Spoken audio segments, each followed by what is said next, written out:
Good morning, sir. Good morning, sir. Good morning. Good morning.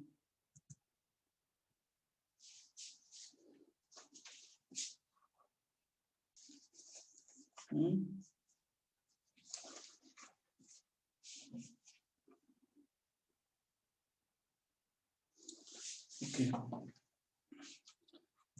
अभी शायद कुछ लोगों का जो भविष्यवाणी थी वो बहुत सही थी कि मिनिमम गवर्नमेंट और मैक्सिमम गवर्नेंस वही चीजें हुए। सर ये क्वेश्चन आया था पिछले। क्या सरकार का मतलब सरकार का अर्थ है ऐसा कुछ है तो सर उस समय ध्यान नहीं दिए थे और उसमें आंसर यही लिए थे कि सीमित सरकार और ऐसा ही अधिकतर कार्य ऐसा टाइप का कुछ था, इसी सेंस में था 2019। अच्छा, कि किसमें सीजीपीएससी में यूपीएससी में? यूपीएससी में सर। अच्छा अच्छा, तो ये जैसे ही वो 2014 में हमारे पीएम आए थे बन के पहली बार नरेंद्र मोदी जी, तो सबसे पहले उनका स्टेटमेंट यही था कि we are going to minimum government and maximum governance, यानी मिनिमम इन्वेस्ट करेंगे और मैक्सिमम उसका आउट लेंगे। सेम चीज यहाँ पर सीधे सीधे हो रहा है ना। वो सारी फैसिलिटी मिल रही हैं जो लोगों को मिलनी चाहिए। गवर्नमेंट का एक्सपेंडिचर बहुत ज्यादा बढ़ रहा है, ये है, रेवेन्यू नहीं हो रहा है। खैर, तो मेरा 20 आज से 25 है, शायद 25, 26 कोशिश हमारी है 2 या 3 दिन में जो भी क्लास चलती है उसमें बजट कंप्लीट हो जाए, है ना। और हो सकता है कल और परसों क्लास में दोनों ले लूं। कल वाला जो क्लास है ना, वो एक तो ये 6:40 वाला क्लास, 6:45 और 9 AM वाला क्लास, दोनों 25, कल 26 है ना, कल ही 26 है ना शायद। आज क्या है? ये सर आज 25 है। हाँ 25 है, तो कल हो सकता है कि हम दोनों क्लास ले लेंगे। डेट का ही पता नहीं चलता है। खैर चलिए शुरू करते हैं हम लोग। यूनियन बजट 21-22, ठीक है, हाइट डाल दीजिए आप। Union budget, sorry, union budget 21 and 22, 21 and 22, ये यूनियन बजट 21 and 22। देखिए, सबसे पहली बात है कि जो बजट हमारा है, अगर हम कॉन्स्टिट्यूशन की बात करें तो बेसिकली आपको ये पता होगा कि यूनियन बजट के बारे में आर्टिकल 112 में, 112 में, ठीक है। Union budget is mentioned in constitution in article 112। There's a name there, annual financial statement। यहाँ पे क्या दिया हुआ है वर्ड को? Annual financial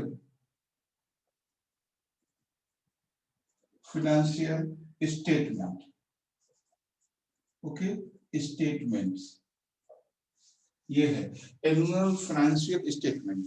the word budget is not mention in constitution of India, ठीक है। तो पहली बात है, पूछेगा कि भारत के संविधान में बजट का कहां पर जिक्र है, तो भारत के संविधान में बजट का 112 आर्टिकल में मेंशन है, और उसको बजट वर्ड यूज नहीं किया गया है। वहां पे वर्ड यूज किया गया है एनुअल फाइनेंशियल स्टेटमेंट, यानी वार्षिक वित्तीय विवरण, ठीक है। हिंदी में क्या बोलेंगे इसको? वार्षिक वित्तीय विवरण, वार्षिक वित्तीय विवरण। बजट शब्द नहीं है, ये बात ध्यान रखना। The word of budget is not mention in constitution. Budget नाम का वर्ड कॉन्स्टिट्यूशन नहीं है। नेक्स्ट है इसमें वार्षिक वित्तीय बजट। हाँ, वार्षिक वित्तीय विवरण, बजट नहीं, स्टेटमेंट मतलब विवरण, वार्षिक वित्तीय विवरण नाम से है। ओके, और नेक्स्ट है इसमें इंपॉर्टेंट आर्टिकल, आर्टिकल 110। इसमें क्या है, इसमें फाइनेंशियल बिल की बात हो रही है ना। फाइनेंस बिल, फाइनेंस बिल यानी वित्त विधेयक, ठीक है, वित्त विधेयक, वित्त विधेयक है। और इसी, अच्छा यही तो मनी बिल है और कुछ है? मनी बिल है सर, है ना। तो ये आर्टिकल, सर धन विधेयक, हाँ धन विधेयक है। आर्टिकल 110 यानी 110 अनुच्छेद में धन विधेयक का या फाइनेंस बिल का है, ठीक है। मनी बिल और फाइनेंस बिल एक ही में है, ठीक है, मनी बिल और फाइनेंस बिल एक ही है। हर मनी बिल फाइनेंस बिल होता है, ये बात कंफर्म है, ठीक है। हर मनी बिल फाइनेंस बिल होता है, but her finance bill money bill हो ये जरूरी नहीं है। समझ रहे मेरी बात? वित्त विधेयक का मतलब है जिसमें टैक्सेस का या करा या रेवेन्यू का कुछ उसमें इन्वॉल्वमेंट हो या कुछ चेंजेस हो, तो उसको वित्तीय विधेयक कहते हैं, ठीक है। टैक्स को लगाना या टैक्स को कम करना, इसको हम, या न्यू टैक्स को लगाना, ये है मनी बिल। तो पहली बात समझना है कि वित्त विधेयक यानी धन विधेयक है, वित्त विधेयक, धन विधेयक जिसको कहते हैं, ये क्या कह रहा है अल्ताफ? यस, आपका वीडियो बफरिंग आ रहा है थोड़ा। बफरिंग आ रहा है तो ठीक हो जाएगा, हो सकता है कि अभी बाकी लोगों को ठीक है ना। तो ये है, तो बेसिकली बात अभी तक हमने क्या देखी यहाँ पे, कि हमने दो बातें देखी। आर्टिकल 12 में क्या मेंशन है, 112 में एनुअल फाइनेंशियल स्टेटमेंट यानी वार्षिक वित्तीय विवरण। आर्टिकल 110 में फाइनेंशियल बिल, हर मनी बिल, हर every money bill is as a financial bill. जो भी मनी बिल है उसको एज ए फाइनेंशियल यानी फाइनेंस बिल इंट्रोड्यूस किया जाता है, फाइनेंस बिल। और फाइनेंस बिल को डिसाइड करते हैं कि कौन लोकसभा स्पीकर, कि कौन सा बिल मनी बिल है, ये डिपेंड करता है स्पीकर पे। तो फिर आपको पता ही होगा, सिंपल सा कॉन्सेप्ट है। तो कई बार पूछा गया है who decide the money bill, तो money bill decided by the speaker of Lok Sabha. Lok Sabha speaker के द्वारा डिसाइड किया जाता है कि मनी बिल क्या है। अभी तक हमने दो बातें समझी हैं, एक तो है annual financial statement, okay, article 112 यानी एनुअल फाइनेंशियल स्टेटमेंट।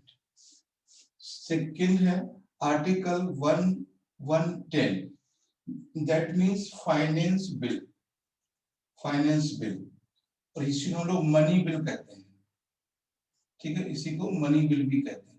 तो मनी बिल कौन डिसाइड करता है? स्पीकर ऑफ लोकसभा, है ना, स्पीकर ऑफ लोकसभा। तो लोकसभा के स्पीकर हैं, वो डिसाइड करते हैं that will be money bill. यहां तक कोई डाउट तो नहीं किसी को? पहला क्वेश्चन आएगा कि बजट किसमें है? बजट, तो बजट नाम का शब्द कोई वर्णन नहीं है। There is no word use word budget in our constitution. The word used for the budget annual financial statement, okay, and article 110 discuss the finance bill. Finance bill be the maybe money bill according the speaker of Lok Sabha. कई बार question पूछा है, who decide the money bill? तो money bill always decide the speaker of Lok Sabha. Clear? Annual financial sir कौन decide करता है sir? Speaker of Lok Sabha, Lok Sabha के speaker, क्या बोलते हैं इसको, स्पीकर ही बोलते हैं हिंदी में भी। लोकसभा अध्यक्ष सर। हाँ, लोकसभा अध्यक्ष या लोकसभा स्पीकर। तो ये है आर्टिकल 110 या article 112, that is a very very basic. अब नेक्स्ट बात करते हैं, what is the theme of budget, what is the central theme of budget 21 and 22। Second point, अभी तक दो ही बातें हमने यहाँ रखी हैं कि first point article 112 and article 110. Next point, what is the central theme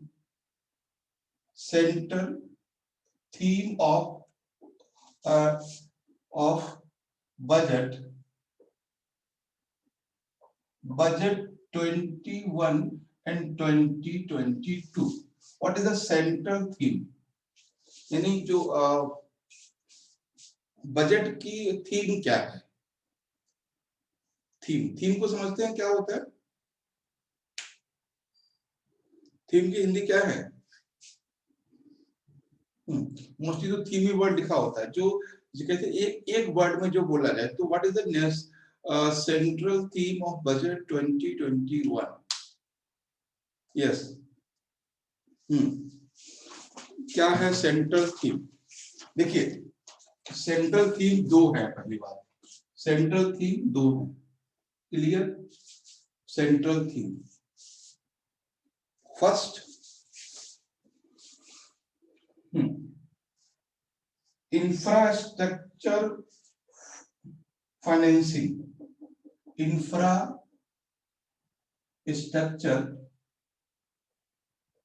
structure financing, infrastructure financing. तो फर्स्ट थीम इंफ्रास्ट्रक्चर फाइनेंसिंग, यानी जो इंफ्रास्ट्रक्चर है उसको फाइनेंस करना है, यानी वित्तीय सहायता देनी। अवसंरचना वित्तीय सहायता, इंग्लिश में ही लिखेंगे ज्यादा अच्छा, इंफ्रास्ट्रक्चर फाइनेंसिंग। तो first theme. Second theme health and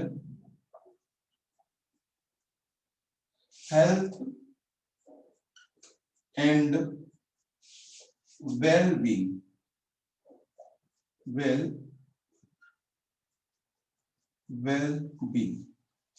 ठीक है? Okay, second theme. तो first theme is infrastructure and financing, and second theme health and wellbeing. तो there are two central theme of Indian या यूनियन बजट 21 एंड 22। 2021 और 22 वाले जो budget की जो थीम है वो दो है। यहां तक कोई डाउट नहीं किसी को? बता दीजिए। तीन ही बातें अब तक की हैं हमने। अब इंफ्रास्ट्रक्चर को डेवलपमेंट की बात शुरू से हुई है, हमारी सर्वे में भी किया गया, इसमें भी किया गया। देखिए, सर्वे को बजट से पहले इसलिए लाया जाता है ताकि सर्वे के अकॉर्डिंग हम बजट को तैयार कर सके। जो सर्वे डेटा है वो पहले से ही पब्लिश किया जाता है, बजट से पहले। हालांकि 2 दिन पहले होता है, लेकिन जो फाइनेंस मिनिस्ट्री है उनके पास पहले से वो चीजें रहती हैं, पूरा डेटा रहता है, ठीक है? तो उसके अकॉर्डिंग बजट किया जाता है।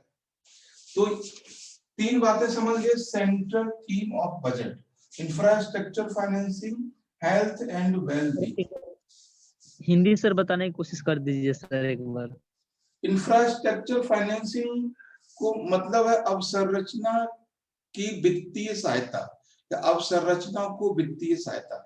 अवसंरचना का मतलब है जैसे रेलवे बनाना है, रोड बनाना है, हॉस्पिटल्स बनाना है, यानी इसको वित्तीय सहायता ज्यादा से ज्यादा देना। थोड़ा हम टेक्निकल भाषा में करें बात, इकोनॉमिक भाषा में, तो कह सकते हैं गवर्नमेंट इन्वेस्टमेंट को बढ़ाना। गवर्नमेंट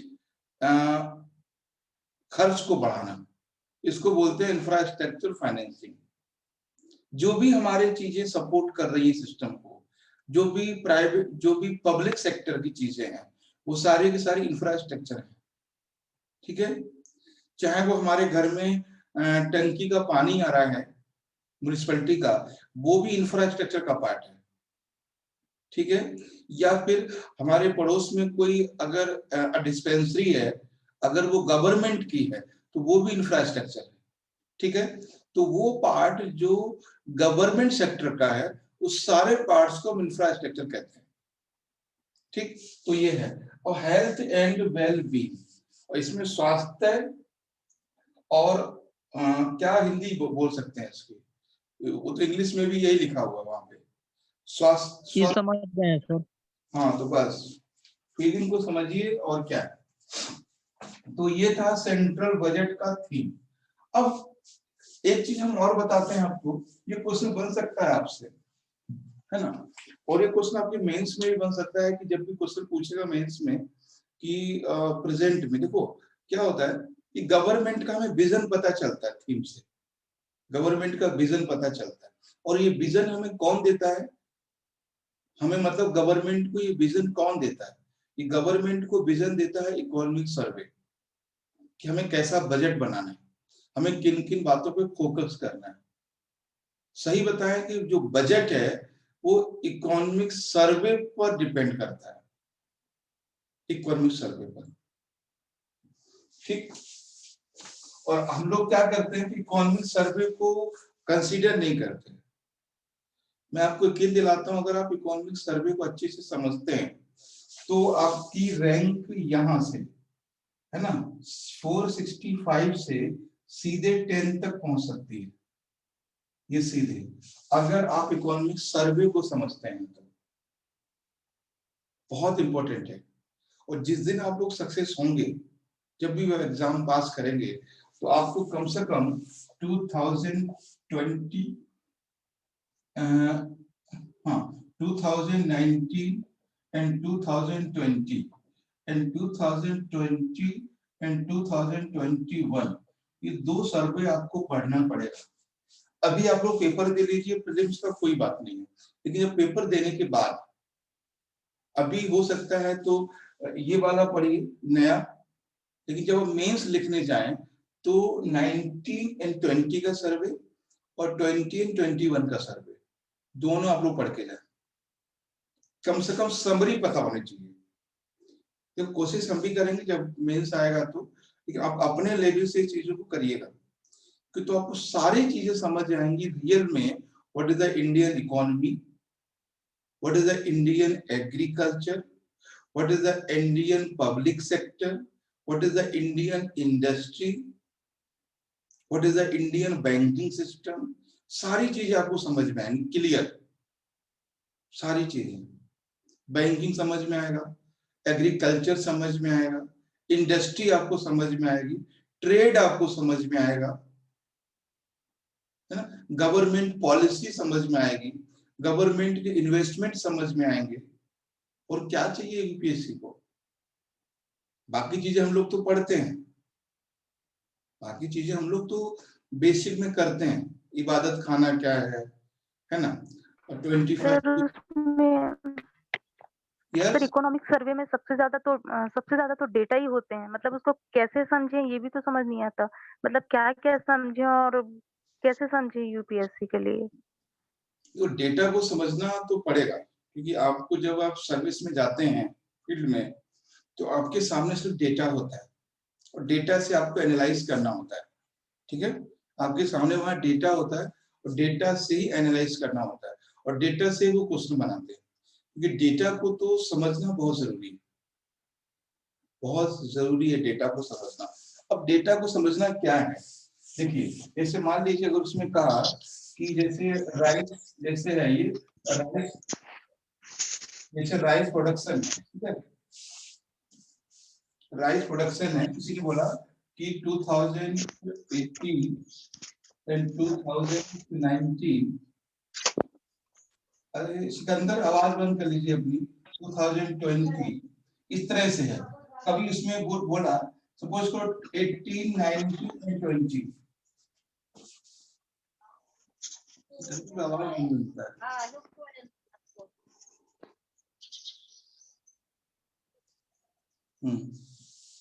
ठीक, अगर ये डेटा राइस है, अगर इसमें मान लीजिए है कि एक एग्जांपल लेते हैं डेटा से कैसे निकालेंगे। 100 kg है ना, एंड 95 kg एंड 110 kg। तो ठीक है, अगर ये है डेटा हमारे सामने है, 2018 में 100 kg है, 2019 में 95 है, और 110 में 2020 में 110 kg है। तो इससे डेटा है हमारे सामने, इससे क्वेश्चन सीधा बना देगा कि पिछले 5 साल वर्षों में लगातार भारत में राइस प्रोडक्शन में इंक्रीज हुआ है। ये डेटा है, ये डेटा है, सेंटेंस ये है पिछले 5 सालों में या पिछले 3 सालों में या पिछले कुछ सालों में, है ना, लास्ट फ्यू ईयर।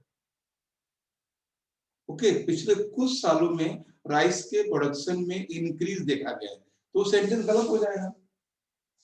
तो डेटा को समझना और उससे यूपीएससी के क्वेश्चन बनाना, तभी तो कहते हैं कि बुक्स में क्वेश्चन नहीं मिलते यूपीएससी, तो सीधे डेटा से फिगर आउट करते हैं, डेटा से फिगर आउट करते हैं। अभी आप समझेंगे जो कुछ चीजें हम बताएंगे। खैर सर याद तो नहीं करना रहता ना डेटा? नहीं, याद नहीं करना रहता। याद क्या करेंगे, कैसे कर पाएंगे आगे? हाँ, इतना आपको याद रखना चाहिए कि जो भी मेजर प्रोडक्शन, ध्यान दीजिएगा, तो मेजर प्रोडक्शन है उनके डेटा को 4 से 5 साल पहले का याद रखिए। और 4 साल पहले 5 साल पहले हमें ये भी नहीं देखना है कि वो 2590 करोड़, ऐसा कुछ नहीं है। बस ये देखना है कि डेटा वो कंटिन्यू इंक्रीज हो रहा है या उस डेटा में फ्लेक्सिबिलिटी आ रही है। तो कभी इलेक्ट्रिसिटी प्रोडक्शन इंक्रीज हुआ है, कभी डिक्रीज हुआ है, कभी इंक्रीज हुआ है, या लास्ट 5 ईयर से कंटिन्यू इंक्रीज हो रहा है, या लास्ट 3 ईयर से कंटिन्यू डिक्रीज हो रहा है। इस पे काम करना है। वो क्या है मतलब ये नहीं है, क्या है एग्जैक्ट डेटा उससे मतलब नहीं है। वो क्वेश्चन ये पूछते हैं कि वो डेटा जो प्रोडक्शन है, चाहे वो स्टील प्रोडक्शन हो, चाहे वो कोल प्रोडक्शन हो। लास्ट ईयर पूछा था उन्होंने, लास्ट 5 ईयर से हमारे यहाँ जो एडिबल ऑयल है वो इंपोर्ट किया जा रहा है या एक्सपोर्ट किया, कुछ ऐसा क्वेश्चन था। तो ये डेटा सारा वहीं पर है। एग्जैक्ट डेटा को याद नहीं करना है, डेटा के फिगर्स को करना है याद, कि इंक्रीज हो रहा है, डिक्रीज हो रहा है, या एक बार इंक्रीज हो रहा है, एक बार डिक्रीज हो रहा है, वेरिएशन हो रहा है, इसको समझना है। और ये जब क्वेश्चन आते हैं तो आप लोग छोड़ देते हो। अभी यहाँ छोड़ सकते हो, कोई बात नहीं। अभी आपका टारगेट है इन 100 ओनली 51, ये टारगेट है आपका अभी, ये ना है 100 में 51 आपका टारगेट है। यहाँ आप कर सकते हो, लेकिन जब आप मेंस में जाते हो तो आप नहीं कर सकते हो, तो वहां तो आपको बेस्ट देना है, वहां ये एक्सक्यूज नहीं है। यहाँ तो यही तो कहते हैं यार, जैसे तैसे जी के मर के 51 ले आना है। क्या प्रीलिम्स पास होना सिलेक्शन होना है? ऐसा नहीं होता, ठीक है। तो सेंट्रल थीम की बात करते हैं। अब एक ये तो नेक्स्ट पॉइंट हम करेंगे बात आपको, उसके बाद है इसमें कि what is the message of 21 and 22 economic survey. तो मैसेज को समझिएगा, क्योंकि मैसेज के अकॉर्डिंग ही बजट बना है। समझ गए मेरी बात? अच्छा, बता सकते हो what is the strongly message given by the survey 2021, यानी इकोनॉमिक सर्वे 2021 के द्वारा सबसे स्ट्रांग मैसेज क्या दिया गया है? सर भारत में इंफ्रास्ट्रक्चर की कमी है। सबसे बड़ा जो, जब कभी हम एक्चुअली हमारे जो इकोनॉमिक एडवाइजर हैं वो बहुत ही पावरफुल माइंड है उनका, बिल्कुल मोदी जी की तरह है ना। ऐसा लगता है कि मतलब वो किसी जुआ में बैठे हुए हैं, छोड़ दो, कभी तो आएगा। तो एक देखो क्या होता है, जब कोई इंसान बहुत हार्ड डिसीजन लेता है तो या तो बहुत इंटेलिजेंट है या वो सबसे बड़ा पागल है ना। कोई भी इंसान कैंडिडेट जब वो हार्ड डिसीजन लेता है तो दो ही बातें हो सकती हैं, या तो बहुत हमसे आगे सोच रहा है या बहुत बड़ा बेवकूफ है। तो इकोनॉमिक एडवाइजर बेवकूफ तो नहीं हो सकते, ये भी सच है। तो वो हमसे बहुत आगे तक सोचते हैं। तो उन्होंने 3 एडवाइजेस दी हैं हमारे इकोनॉमी को, 3 एडवाइजेस, और ये एडवाइजेस आपके मेंस के लिए बहुत इंपॉर्टेंट है। What should be done for Indian economy, interview में पूछा जा सकता है। अभी जो इंटरव्यू होने वाले हैं कि हमें अर्थव्यवस्था में क्या करना चाहिए। ये क्या होता है, चोरी होती है, चोरी समझते हैं ना। बस जो इकोनॉमिक एडवाइजर ने हमें बोला है कि what should be done in next few year, वो उन्होंने 3 मैसेज हमें दिए हैं इकोनॉमिक सर्वे में। पूरी सर्वे में 3 मैसेज हैं। पहला मैसेज सुनिए, पहला मैसेज वो क्या कहते हैं। फर्स्ट मैसेज, पहला उनका मैसेज है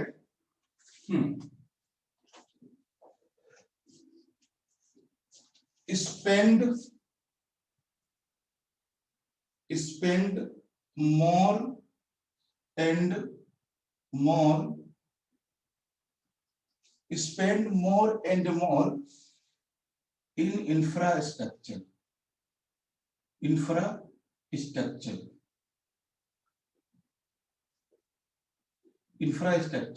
है ना।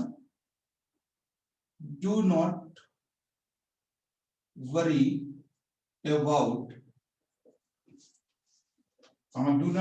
about deficit and debt, ठीक है। डेफिसिट एंड डेब्ट, ये चीज ध्यान रखना। उन्होंने कहा है कि ये पहला मैसेज ये। अब देखो ये आदमी कह रहा है कि स्पेंड मोर एंड मोर, ज्यादा से ज्यादा खर्च करना चाहिए किस पे, इंफ्रास्ट्रक्चर पे। पहला एडवाइस है spend more and more in infrastructure, don't worry about the deficit and डेब्ट। हमें ज्यादा से ज्यादा अर्थव्यवस्था के अंदर खर्च करना चाहिए और इसके लिए हमें कर्ज और राजस्व घाटे का चिंता नहीं करना है ना। यही पहला स्टेटमेंट था। आप अभी भी अगर इकोनॉमिक एडवाइजर को सुनोगे तो उनके 15 से 20 मिनट के, मुझे शायद 20 से 25 मिनट का है, तो 4 से 5 मिनट के इंटरव्यू के बाद एक ही सेंटेंस बोलते हैं, we should invest in public sector. तो पहला एडवाइस क्या दिया हुआ है, spend more and more infrastructure. अगर आप बजट को सही से समझोगे तो जो प्रेजेंट गवर्नमेंट है उसकी आप भी प्रशंसा करोगे, मुखालफत करोगे। मुखालफत समझते हैं, यानी उसका सपोर्ट करोगे आप, अगर इसको समझोगे तो। क्योंकि बजट इकोनॉमिक एडवाइजर के अकॉर्डिंग ही बना है, उन्हीं के अकॉर्डिंग सारी चीजें आगे होती हैं। हालांकि चर्चा बहुत कम होती है क्योंकि इकोनॉमिक एडवाइजर को हम पीएम से ऊपर नहीं रख सकते, इकोनॉमिक एडवाइजर को हम फाइनेंस मिनिस्टर से ऊपर नहीं रख सकते। लेकिन फाइनेंस मिनिस्टर भी और पीएम भी इकोनॉमिक सर्वे के अकॉर्डिंग ही सारा काम करते हैं, क्योंकि वो सर्वे है, सर्वे बहुत बड़ी बात होती है। ठीक है, दूसरा क्या एडवाइस किया उन्होंने, दूसरा किया उन्होंने, हाँ दूसरा बड़ा इंटरेस्टिंग है, खुद का दिल बहलाने वाली बात है। Don't worry about credit agencies announcement, don't worry about credit rating agency like Moody's। मतलब जो वर्ल्ड में डेटा पब्लिश हो रहा है, हम किस रैंक पे हैं, इसकी चिंता नहीं करना चाहिए। They always cry. उन्होंने लिखा है कि जो क्रेडिट एजेंसीज हैं उनकी रेटिंग के बारे में हमें चिंता नहीं करना चाहिए, वो हमें क्या रेटिंग देता है। ठीक है, तो दूसरा क्या है, don't worry about credit rating agency, about credit rating agency, ठीक है, क्रेडिट एजेंसी, जो क्रेडिट रेटिंग एजेंसी हैं उनके बारे में हमें चिंता नहीं करनी चाहिए। क्रेडिट रेटिंग एजेंसी का मतलब होता है ये वर्ल्ड में और इंडिया में कुछ ऐसी एजेंसीज है, कुछ ऐसी संस्थाएं हैं जो वर्ल्ड की इकोनॉमी को इंडेक्स करती हैं, यानी विच इकोनॉमी फर्स्ट, विच सेकंड, विच थर्ड, विच फोर्थ। यानी क्रेडिट एजेंसी क्या है? विश्व की सबसे बड़ी एजेंसी है मूडीज। मूडी कहाँ की है? यूएसए की। तो कुछ ऐसी इंस्टीट्यूशंस हैं जो वर्ल्ड इकोनॉमी में कुछ इकोनॉमीज को वो लोग इंडेक्स करते हैं कि ये बेस्ट है, ये बेटर है, ये गुड है, ऐसी कंडीशन बहुत पुअर है। तो उन्होंने कहा उसकी हमें चिंता नहीं करनी चाहिए। अगर अगर अगर मान लीजिए क्रेडिट एजेंसी चाइना को टॉप दिखा रही है और हमें 45 रैंक दिखा रही है, तो हमें इसके लिए डीमोरलाइज नहीं होना है। और ऐसा हम लोग हो जाते हैं तो डेटा आता है हमारे पास, तो है ना, जो हमारे पास अगर डेटा आता है, देखो वर्ल्ड हैप्पीनेस इंडेक्स में हम बहुत पुअर हैं, ठीक है, वर्ल्ड प्रेस फ्रीडम में हम बहुत पुअर हैं, वर्ल्ड डेमोक्रेसी में हम बहुत पुअर हैं, वर्ल्ड चाइल्ड हेल्थ रेटिंग में हम बहुत पुअर हैं, मोर्टेलिटी रेट में हम बहुत पुअर हैं, सेक्स रेशियो में हम बहुत पुअर हैं। लेकिन फिर भी पूरे वर्ल्ड में कोविड-19 के समय अगर किसी ने खुद को संभाला है तो वो इंडिया है, चाहे एक दूसरे को सपोर्ट करके, है ना, या कुछ न्यू इनोवेशन करके। सबसे ज्यादा लोग कहाँ मर रहे हैं आपको पता है? तो सबसे अमीर देश है।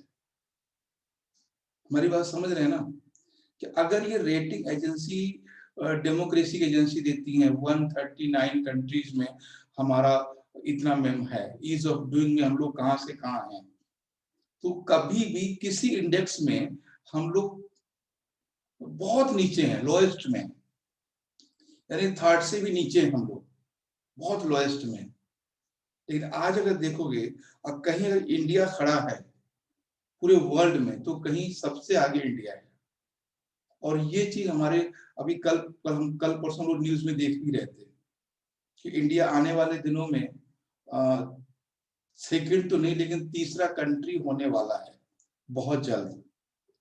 हम लोगों में सपोर्टिंग नेचर नहीं है, हम लोगों का खाना अच्छा नहीं है, हम लोगों को हैप्पीनेस नहीं है हम लोगों के अंदर, हम लोग जेंडर इक्वलिटी में विश्वास नहीं करते, फिर भी चीजें तो सही हो रही है हमारी। इसीलिए बोला है कि जो रेटिंग एजेंसी ऑलवेज क्राई, हमेशा ये लोग झूठ झूठ तो खैर नहीं बोलते हैं, लेकिन कोई बात नहीं, वो बाद में देख लेंगे, पहले ये करेंगे, ठीक। अब उसके बाद इसमें सबसे स्ट्रॉन्ग पॉइंट दिया है जो हमारी सरकार आज कर रही है, don't worry about inequality in economy या इनइक्वालिटी इन सोसाइटी। लिख लीजिए, डोंट वरी अबाउट इनइक्वालिटी, यानी असमानता के बारे में चिंता नहीं करनी चाहिए। लिख लीजिए third point, don't worry about inequality, असमानता के बारे में हमें चिंता नहीं करनी चाहिए। We should focus on GDP growth. We should focus on GDP.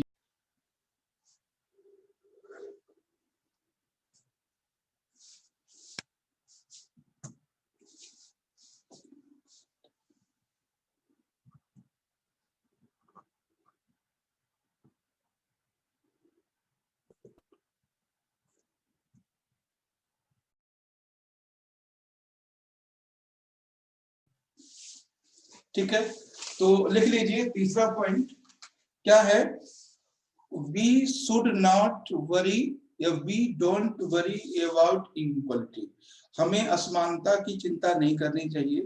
We should focus on GDP growth. तो तीसरा पॉइंट आप समझ गए। तीसरा पॉइंट क्या था कि हमें चिंता नहीं करनी है, किसकी चिंता नहीं करनी है? किसकी? असमानता की।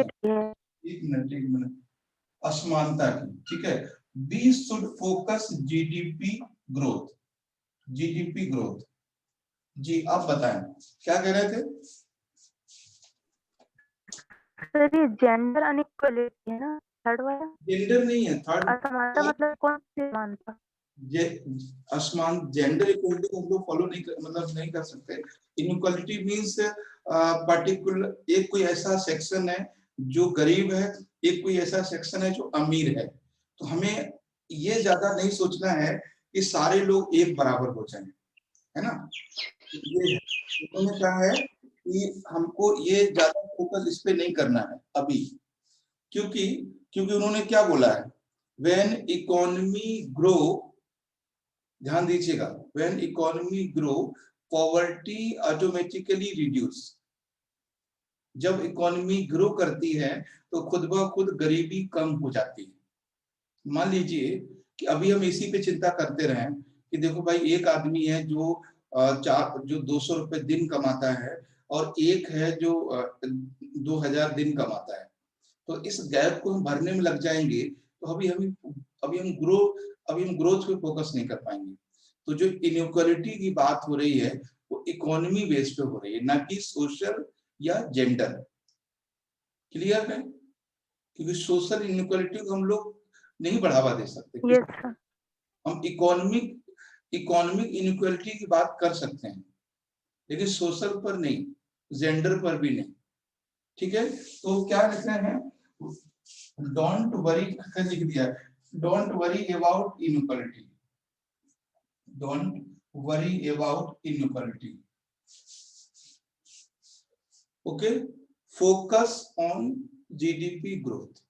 हमें जीडीपी ग्रोथ पे फोकस करना है क्योंकि गरीबी विकास के साथ कम हो जाती है, because the poverty automatically reduce.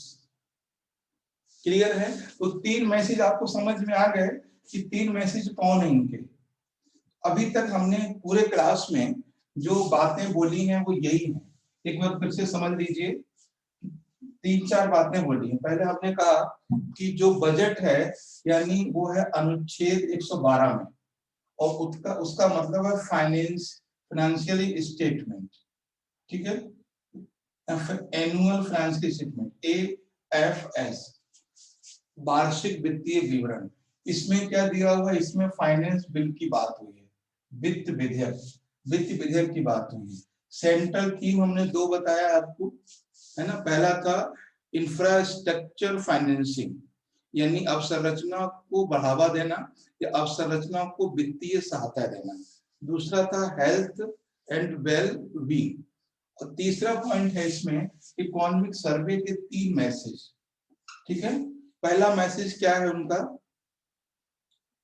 We spend more and more infrastructure development। हमें ज्यादा से ज्यादा अवसंरचना के विकास पर फोकस करना चाहिए, है ना। हमें कर्ज या राजस्व घाटे की चिंता नहीं करनी, पहला मैसेज है ना। we spend more in infrastructure, don't worry about the deficit and debt। Second क्या था इसमें message, Sir, don't worry about credit ranking agencies।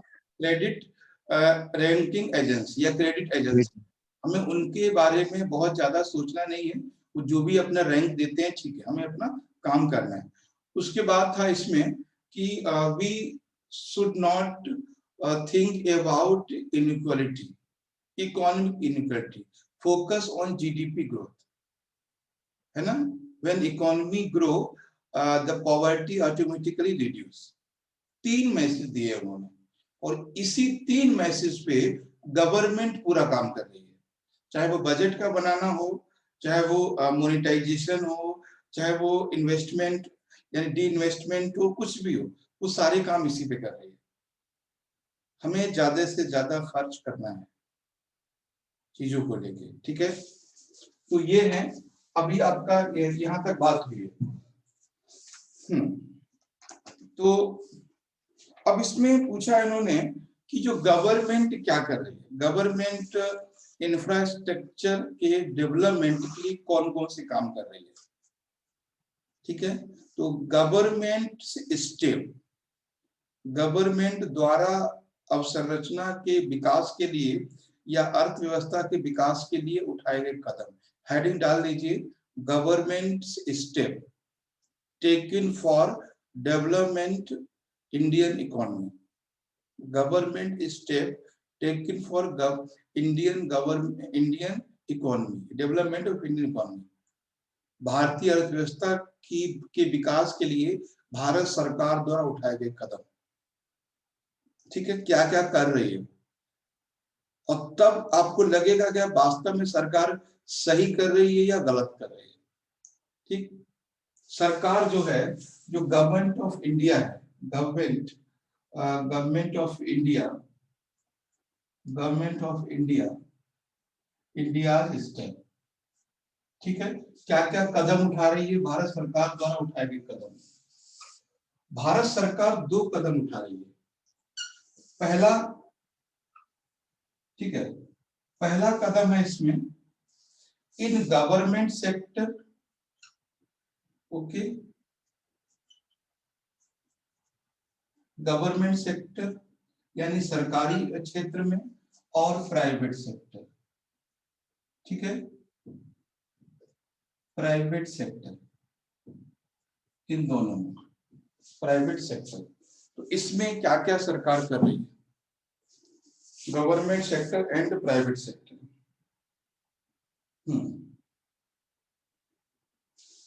ठीक है, अब देखिए, अब समझ में आएगा आपको सरकार क्यों ऐसा कर रही है। सरकार गवर्नमेंट सेक्टर में कर रही है क्या, increase capital expenditure, increase capital expenditure. यानी पहला काम है भारत सरकार का पूंजी का एक्सपेंडिचर करना, यानी पूंजी को खर्च करना।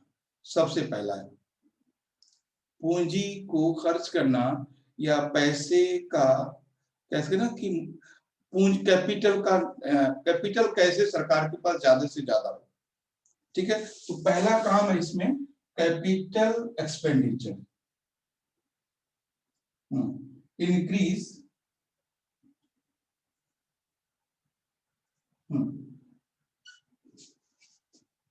increase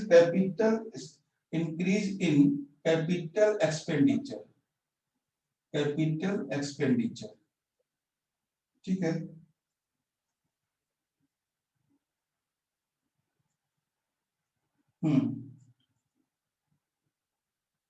कैपिटल एक्सपेंडिचर यानी पूंजी पर ज्यादा से ज्यादा एक्सपेंडिचर करना है, खर्च करना है, उसको पूंजी को बनाना है, पहला काम। दूसरा काम बहुत इंपॉर्टेंट है, जो आपको गलत लगता है, सबको गलत लगता है, monetization of assets, monetization of assets. Monetize, अच्छा मोनेटाइज का हिंदी क्या होता है बता सकते हो कोई? What is the monetization? पहला है इसमें कि इंक्रीज इन कैपिटल एक्सपेंडिचर, यानी पूंजी खर्च को बढ़ाना। ध्यान दीजिएगा, पूंजी खर्च को बढ़ाना। जैसे मान लीजिए सरकार अगर स्वास्थ्य क्षेत्र पे, इसको कैसे समझ लीजिए, पूंजी खर्च को बढ़ाना कैसे? सरकार मान लीजिए जैसे स्कूल्स हैं, ठीक है, या मान लीजिए हॉस्पिटल्स हैं, या फिर मान लीजिए एनर्जी है, या जो भी सरकार के क्षेत्र हैं, उसमें अगर सरकार 100 रुपए दे रही थी 2020 में, ठीक है, 20-21 वाले बजट में, तो अभी सरकार क्या करेगी, वो 125 रुपए देगी। कब? 20-21-22 वाले बजट में। मेरी बात समझ रहे हैं? पहला सरकार क्या काम कर रही है इकोनॉमी को बढ़ाने के लिए? पहला सरकार काम कर रही है कि कैपिटल एक्सपेंडिचर को बढ़ाना, यानी पूंजी खर्च को बढ़ाना। जिस सेक्टर के लिए सरकार 100 रुपए दे रही थी एग्जाम्पल के तौर पे, अब उसको 125 रुपए दे रही है। यानी सरकार सार्वजनिक सेवा में इन्वेस्टमेंट कर रही है। अब मेन पॉइंट यहाँ पे समझना है, अब सरकार इन्वेस्टमेंट कर रही है तो सरकार को पैसा भी चाहिए और सरकार को सपोर्ट भी चाहिए। अब सुब्रमण्यम साहब ये तो बोल के निकल लिए, उनको तो बोलना था कि पैसा खर्च करो, पैसा खर्च करो, पैसा खर्च करो, लेकिन पैसा कहां से आएगा? अब ये सरकार की गले की हड्डी बन गई। अब सरकार इसके लिए पहला काम, 3 काम करती है सरकार, ठीक है। पहला काम करती है मोनेटाइजेशन ऑफ एसेट्स। मोनेटाइजेशन का मतलब होता है मुद्रीकरण। देखिए, कोई एग्जांपल दे सकते हैं आप लोगों में? किसी ने बीकॉम वगैरह किया है? इसका मतलब क्या होता है मोनेटाइजेशन ऑफ रिसोर्स? सर विनिवेश होगा क्या? नहीं, विनिवेश तो नहीं है। मोनेटाइजेशन ऑफ एसेट्स क्या है बताएं, किसी को पता है क्या होता है मोनेटाइजेशन? यानी हिंदी में अगर इसकी हिंदी को सुनना चाहोगे, इसकी मोनेटाइजेशन ऑफ रिसोर्स एसेट्स की, वो है एसेट्स का क्या होता है? सरकारी, है ना, सरकारी संसाधनों का मुद्रीकरण। और हम इसको आसान बना देते हैं, सरकारी संसाधनों से धन की प्राप्ति। सरकारी, और लिख लीजिए, ठीक है, सरकारी संसाधनों से, है ना, या क्या बोलते हैं, सरकारी जो भी धन हमारा संसाधन है, सरकारी संसाधनों से, परिसंपत्ति। हाँ, यस, सरकारी संपत्ति से धन की प्राप्ति, संपत्ति से धन की या कैपिटल की प्राप्ति। तो ये है, तो ये होता है मोनेटाइजेशन ऑफ रिसोर्स। अब समझिए कैसे होता है। देखिए, जैसे मान लिया, देखो ये वो की पॉइंट है जिन पे सरकार काम कर रही है और आम आदमी नहीं समझ पा रहा है, और पार्लियामेंट में जाके सिर्फ यही चिल्लाता है कि तुमने सेल भी बेच दिया, बेल भी बेच दिया, सब बेच दिया। एक ही वर्ड आता है। जब आप इस चीज को समझोगे तो आप कभी ये नहीं कहोगे कि सरकार ने ये बेच दिया या सरकार ऐसा कर रही है। तो सरकार की करने की मजबूरी क्या, उसको समझिए, ठीक। सरकार, जैसे उन्होंने कहा, जैसे मान लीजिए क्या कहते हैं, संसाधनों का मुद्रीकरण, मोनेटाइजेशन ऑफ रिसोर्स क्या होता है उसको समझिए। जैसे मान लीजिए कि ये कोई होटल है, सपोज कीजिए, या कोई मान लीजिए स्टेशन है, रेलवे स्टेशन है ना, या रेलवे स्टेशन है, ये रेलवे स्टेशन है, या कोई एयरपोर्ट है, सपोज कीजिए एयरपोर्ट है, ठीक है। अभी एयरपोर्ट इतने एरिया में है, सपोज कीजिए, ठीक है। हाँ, अभी इतने एरिया में एयरपोर्ट बना हुआ है।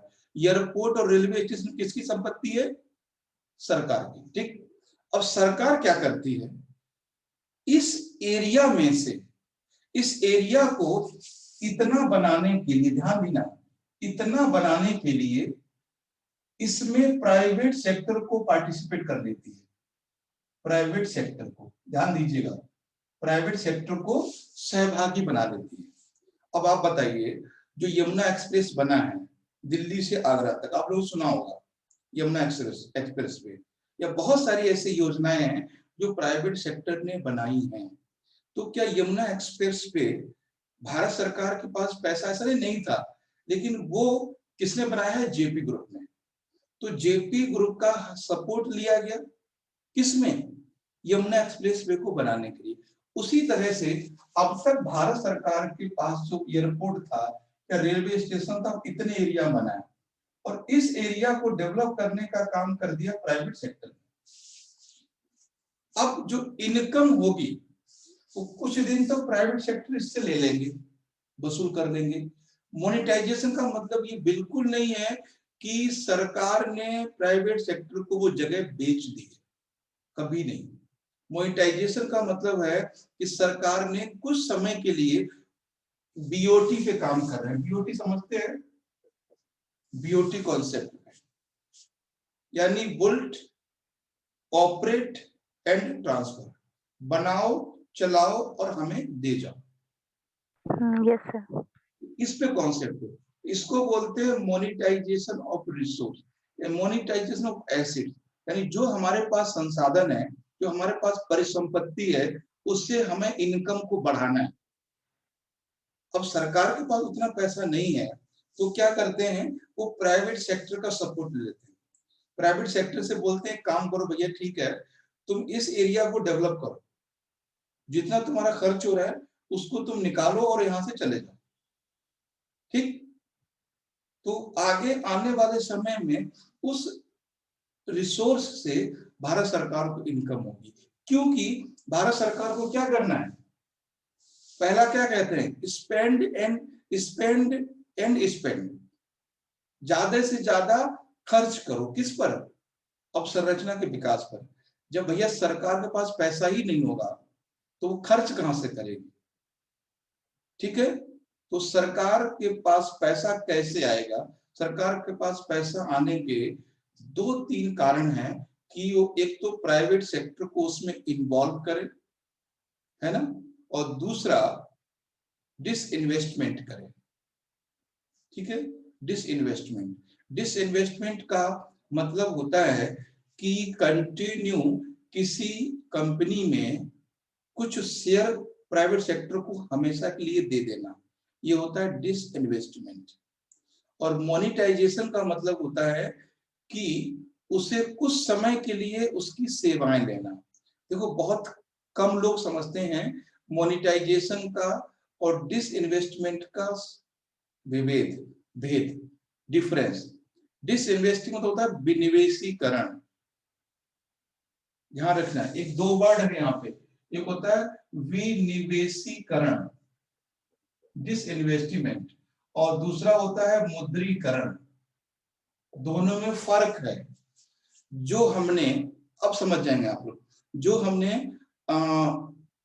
यमुना एक्सप्रेस पे बनाया है, ध्यान दीजिएगा, जो हमने यमुना एक्सप्रेस बनाया है वो है मुद्रीकरण, मोनेटाइजेशन, ठीक है।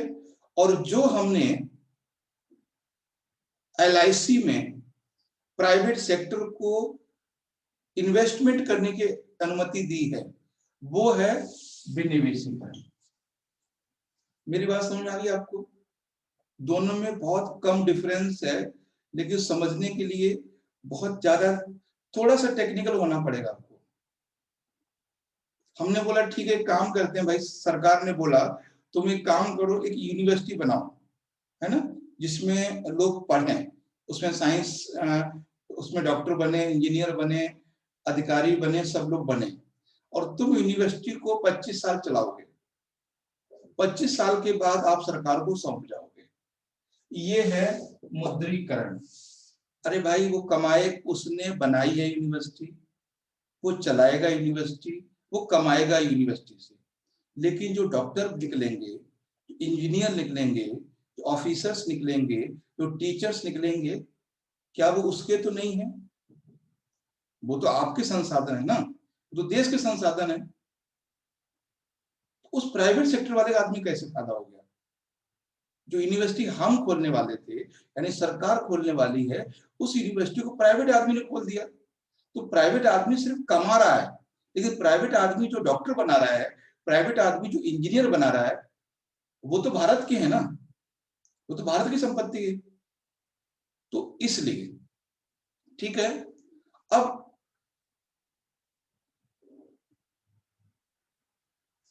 ठीक है, वो भारत की संपत्ति है। तो आई थिंक आपको समझ में आ गया होगा। तो डिसइन्वेस्टमेंट क्या होता है और मोनेटाइजेशन क्या होता है। पार्लियामेंट में ये लोग इतनी बेंच बचाते हैं, इतनी बेंच बजाते हैं, न सरकार बोल पाती है, न लोग सुनने को तैयार होते हैं। ये सारी चीजें हम 2 तरह से समझ सकते हैं। अगर हम सरकार के, अगर हम इकोनॉमिक एडवाइजर या इकोनॉमिक सर्वे या सरकार के हिसाब से देखेंगे तो हमें ये चीजें सही लगेंगी। अगर हम विपक्ष के रवैये से देखेंगे तो हमें ये चीजें गलत लगेंगी। वो डिपेंड करता है आपको कैसे देखना है।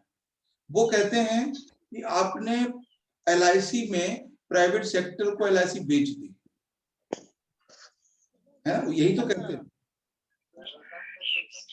आपने हॉस्पिटल बेच दिए, आपने माना कि जैसे मान लीजिए रेलवे स्टेशन है, सपोज कीजिए, मेरी बात ध्यान से सुनना, अगर कोई रेलवे स्टेशन है, इतने जगह पे है, और उस रेलवे स्टेशन में सिर्फ मान लीजिए 115 ट्रेन जाती है, ध्यान दीजिएगा, हमारी 115 ट्रेन जाती हैं उस रेलवे स्टेशन से गुजरती हैं 115। अगर प्राइवेट सेक्टर वाला आदमी उसमें इन्वेस्ट करता है और उस रेलवे स्टेशन का एरिया बढ़ा देता है, ठीक है, और वहां से 115 की जगह पर 300 ट्रेनें गुजरने लगती है। मेरी बात समझना, तो किसको फायदा होगा,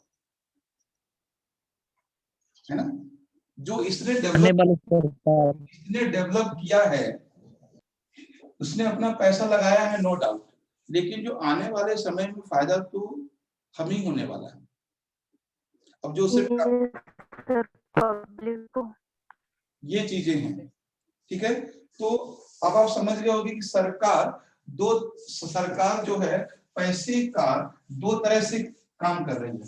गवर्नमेंट में क्या कर रहे हैं ये लोग, गवर्नमेंट कर रहे हैं कि पैसे का ज्यादा से ज्यादा खर्च कर रहे हैं गवर्नमेंट सेक्टर में, गवर्नमेंट सेक्टर में ये जो क्या कहते हैं, कैपिटल एक्सपेंडिचर बढ़ा रहे हैं ये लोग, कैपिटल एक्सपेंडिचर बढ़ा रहे हैं, एक्सपेंडिचर को क्या कर रहे हैं, इंक्रीज कर रहे हैं। और दूसरा पॉइंट क्या है इसमें, दूसरा पॉइंट है इसमें मोनिटाइजेशन ऑफ द एसेट्स, जो सरकार के संपत्ति है उसका मुद्रीकरण कर रहे हैं, पहला पॉइंट। अब दूसरा था प्राइवेट सेक्टर में, प्राइवेट सेक्टर में ये लोग क्या कर रहे हैं, प्राइवेट सेक्टर से किस तरह से सपोर्ट ले रहे हैं, प्राइवेट सेक्टर में ये लोग क्या कर रहे हैं, प्राइवेट सेक्टर में देखो किसी को ये बात ऐसे समझ लीजिए जैसे एक गार्जियन है, एक घर का पिता है, एक घर का मुखिया है, तो उसको हर बच्चे के लिए कपड़े लाने हैं, है ना, हर बच्चे को कपड़े लाने हैं, हर बच्चे को खिलौने लाने हैं, हर बच्चे की इच्छा पूरी करनी है जो परिवार में है, बच्चे हैं या इंसान या बड़े हैं जो भी है, उस मुखिया को पूर्ति करनी है। और मुखिया को के लिए पैसा चाहिए, अब वो पैसा कैसे जुटाता है ये मुखिया पे डिपेंड करता है, वही सरकार की हमेशा कंडीशन होती है। सरकार ने सरकारी क्षेत्र में कर लिया, अब प्राइवेट सेक्टर में क्या करेगा, प्राइवेट फ्रेंडली इन्वायरमेंट बनाएगा, प्राइवेट एंड गवर्नमेंट फ्रेंडली। पहला काम करेंगे ये लोग प्राइवेट, है ना, जो private and government friendly environment, government friendly environment मतलब क्या है कि प्राइवेट सेक्टर को और गवर्नमेंट को पास लेके आ जाएंगे, है ना। अब ये कहना कि किसी उद्योगपति के गोद में पीएम बैठ गए या पीएम की गोद में उद्योगपति बैठ गए वो अलग बात है, लेकिन पीएम को किसकी जरूरत है, सरकार को किस चीज की जरूरत है कि ज्यादा से ज्यादा इन्वेस्टमेंट हो हमारे देश में, तो हमें प्राइवेट सेक्टर के लोगों से मिलना जुलना पड़ेगा।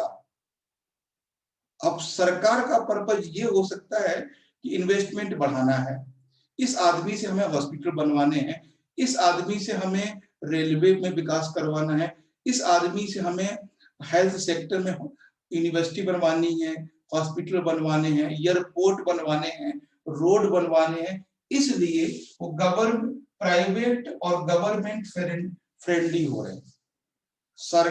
बहुत आसान है रोड पे खड़े होकर किसी को भी गाली देना, लेकिन सच बताइए क्या गंगा यानी जो यमुना एक्सप्रेस वे है दिल्ली से, या कोई भी एक्सप्रेस वे हो, बहुत सारे एक्सप्रेस वे हैं, सबसे बड़ा एग्जांपल है जमशेदपुर का। जमशेदपुर सुना है आप लोगों ने, जमशेदपुर सिटी यस सर, पूरा का पूरा प्राइवेट सेक्टर ने बसाया है।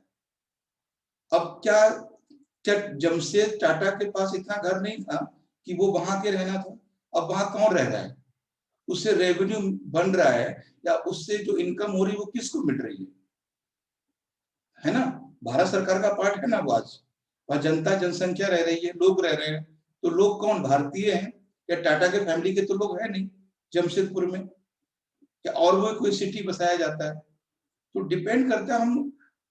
हम ये सारी चीज आपको क्यों बोल रहे हैं, क्योंकि आपको एक अकॉर्डिंग इकोनॉमिक सर्वे ही लिखना है और इकोनॉमिक सर्वे ही बोलना है, ठीक है, क्योंकि आपको सरकार की सही बातें समझानी है। आप प्रोटेस्टर नहीं हो, आप किसान आंदोलन में शामिल नहीं हो जो दूसरे तरह से बोलते हैं। आप सरकार के रिप्रेजेंटेटिव हो, जो सरकार ने आपको अपॉइंट किया है सर्विस के लिए, लोगों के बीच में जाने के लिए, और जिसने आपको अपॉइंट किया है आप उसी के अगेंस्ट कैसे बोल सकते हो? आप उसके सपोर्ट में तब बोल सकते हो जब ये सारी जानकारी आपको होगी, तब तो बोल पाओगे, तब उनके बोल पाओगे, एग्जाम्पल दे पाओगे। देखो भैया बात ऐसी है कि जो आपका यमुना एक्सप्रेस वे है, ये सरकार ने नहीं बनाया, ये जेपी ग्रुप ने बनाया है, वो भी प्राइवेट है ना। आप जमशेदपुर का एग्जाम्पल दोगे, और भी कई ऐसे एग्जाम्पल, आप प्राइवेट हॉस्पिटल्स का एग्जाम्पल दोगे, आप प्राइवेट यूनिवर्सिटी का एग्जाम्पल दोगे, कि सारी चीजें गवर्नमेंट की नहीं हो सकती। और प्राइवेट सेक्टर जो कर रहे हैं वो कोई एहसान नहीं कर रहे हैं, वो भी इसी देश के हैं। उन्होंने भी जो कैपिटल कलेक्ट की है, जो पैसा कलेक्ट किया, वो भारत से ही किया है, हिंदुस्तान से ही किया है।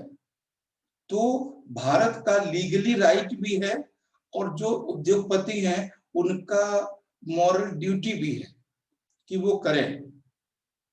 मेरी बात समझ रहे हैं? ये चीजें, तो पहला है प्राइवेट गवर्नमेंट फ्रेंडली, दूसरा है इसमें क्रिएशन ऑफ बैड बैंक, दूसरा है creation of bad bank,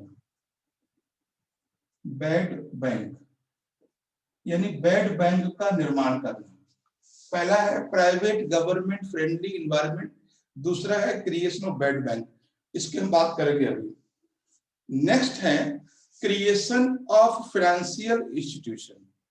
financial institution का मतलब है जो वित्तीय कंपनियां हैं या वित्तीय संस्थाएं हैं, उनको बनाना। बहुत सारी है ना, मुझे लगता है रिलायंस है ना, एयरटेल है, प्राइवेट कंपनियां जितनी भी हैं, ठीक है। तीसरा पॉइंट में क्या है कि creation of development financial institution, creation of development financial institution, ठीक है। तो पहला पॉइंट क्या है, प्राइवेट और भारत सरकार में मित्रवत संबंध, पहला। दूसरा है कि बैड बैंकों का विकास, खराब बैंक मत लिखना, बैड बैंक के लिखना, BAD, बैड बैंकों का विकास। बैड बैंक क्या होते हैं बताइए। तीसरा है कि वित्तीय संस्थानों का विकास या वित्तीय संस्थानों का निर्माण। जो वित्तीय संस्थान होते हैं वो एक बात ध्यान रखना है, वित्तीय संस्थान हमें 3 तरह से सपोर्ट करते हैं। कैसे समझ लीजिए, चाहे तो लिख लीजिए, कम से कम 3 तरह से। मान लीजिए अगर हम कोई कंपनी बनाते हैं, ठीक, तो पहला हमारा काम होगा कि वी प्रोड्यूस ए प्रोडक्ट, पहला फायदा। अगर वित्तीय संस्थान बनता है तो पहला फायदा होगा कि प्रोडक्ट का प्रोडक्शन होगा, यानी कोई न कोई वो प्रोडक्शन बनाएगा, पहला उत्पाद हमें मिलेगा। दूसरा, वी विल गिव एम्प्लॉयमेंट, हम लोगों को रोजगार देंगे कि नहीं। अगर हमारी कंपनी बनेगी, अगर उसमें 1000 लोग काम कर रहे हैं, 1000 लोगों का रोजगार मिला। क्या सारे लोग सरकार के पास नौकरी लेने जाते हैं? एक आम आदमी जो गरीब है, कम पढ़ा लिखा है, अगर मान लीजिए हम अपना एग्जांपल देते हैं, कोचिंग में अगर वो आता है, सिर्फ गेट पे बैठ के एंट्री करता है हमारी कोचिंग में, और उसको 10 से 15 हजार रुपए मिलते हैं, और वो हर महीने खुशी खुशी ले जाके अपने परिवार का भरण पोषण करता है, और उसकी उम्र मान लीजिए 45-50 साल है, वो पढ़ा लिखा नहीं है। अगर उसे हम 15,000 रुपए महीने दे रहे हैं, तो क्या उसके परिवार का पेट नहीं पला? बिल्कुल, उसके बच्चे पढ़ेंगे, वो कम से कम 2 वक्त का रोटी खाएगा। तो जो प्राइवेट सेक्टर है, कंपनियां हैं, वो पहला तो प्रोडक्शन देती हैं, दूसरा रोजगार देती हैं, और तीसरा वो इनकम टैक्स देती है। क्यों इनकम टैक्स नहीं देती क्या सिर्फ कंपनियां? तो 3 तरह से देती है लाभ, सर। तो प्रोडक्शन, दूसरा एम्प्लॉयमेंट, एंड तीसरा इनकम टैक्स। 3 तरह से कंपनियां हमें सपोर्ट करती हैं। और एक लेवल ऐसा आता है, एक लेवल ऐसा आता है जेपी ग्रुप की तरह कि वो हाईवेज बना देते हैं। एक ऐसा आता है जब वो पूरे एयरपोर्ट बना देते हैं, है ना? जैसे ये जेवर एयरपोर्ट बनना है दिल्ली में, कौन सा देश बना रहा है? स्विट्जरलैंड। स्विट्जरलैंड की प्राइवेट कंपनी है, वो डेवलप कर रही है। तो मतलब ये है। तो आई थिंक ये चीजें थी, आपको समझ में आई होंगी। थोड़ा सा ये क्लास को समराइज कर लेना, और कहीं कोई डाउट हो तो अभी पूछ लो। आगे हम लोग कल ही बात करेंगे, और कोशिश हमारी है कि कल और परसों में ये सर्वे खत्म, मतलब बजट खत्म हो कम से कम। अब ज्यादा नहीं, बस डेटा पे काम होना है। ज्यादा सिर्फ समझाना सिर्फ यही था कि कैसे मोनेटाइजेशन हो रहा है, डिसइन्वेस्टमेंट क्या है, और सरकार क्यों ऐसा कर रही है कि वो प्राइवेट सेक्टर को इन्वॉल्व कर रही है या प्राइवेट सेक्टर को शेयर दे रही है। तो उसकी खुद की मर्जी नहीं है, ये रिक्वायरमेंट है कि ज्यादा से ज्यादा सरकारी क्षेत्र में खर्च किया जाए, ज्यादा से ज्यादा अवसंरचना का विकास किया जाए।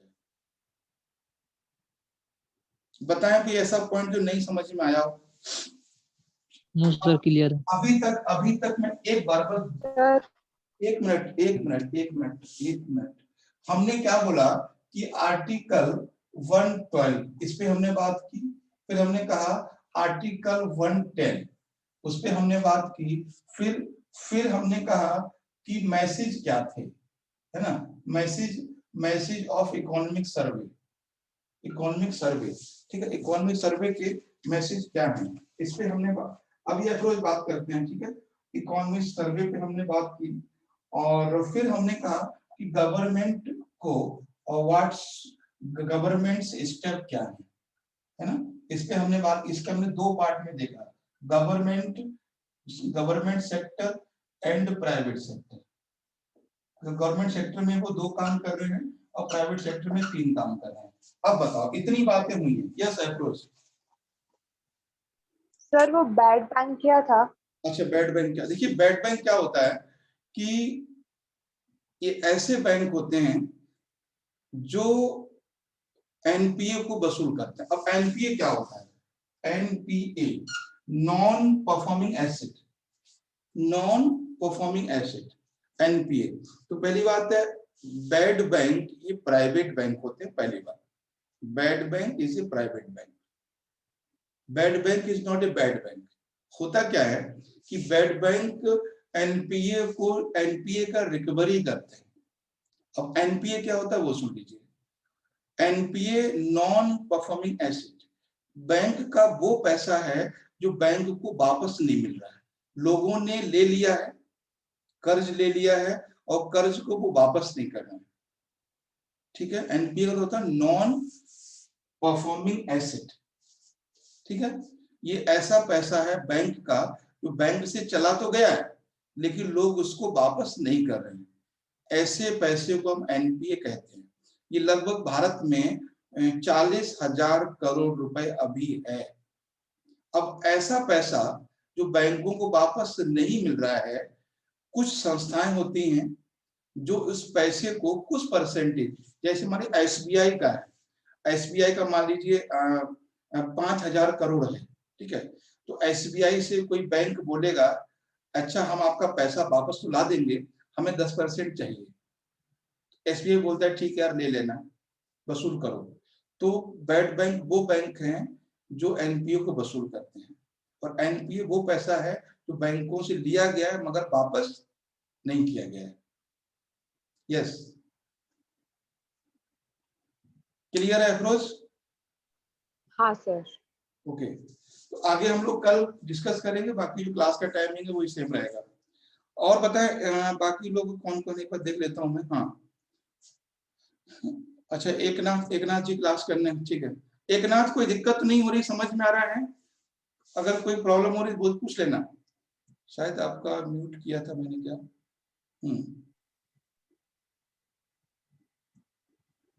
जी,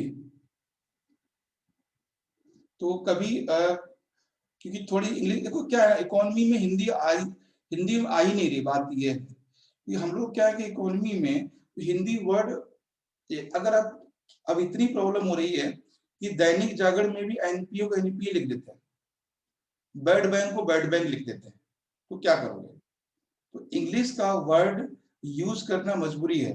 और आपकी मजबूरी क्या है, सबकी, हम आप लोगों की क्या है कि ये एग्जाम में भी एनपीए ही लिख के आता है, एनपीए। तो थोड़ा उसी भाषा में समझने की कोशिश कीजिए, ठीक है? गुड्डू, मालती, क्लियर क्लियर है सर। ठीक है?